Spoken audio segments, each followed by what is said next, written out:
In the study of human anatomy, the head is a fascinating topic, particularly when it comes to understanding its structure. A student curiously asks how many bones make up the human head, and the teacher provides a clear and concise answer.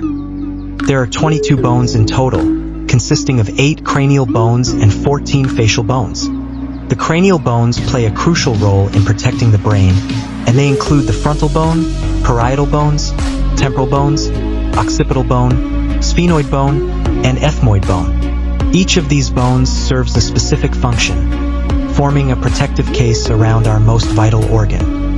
Moving on to the facial bones, the teacher explains that these bones give shape to our face and comprise the nasal bones, maxilla bones, zygomatic bones, the mandible, lacrimal bones, palatine bones, inferior nasal conchae, and vomer. By adding the 8 cranial bones to the 14 facial bones, the student realizes that they total 22, a perfect system designed for both protection and aesthetic appeal.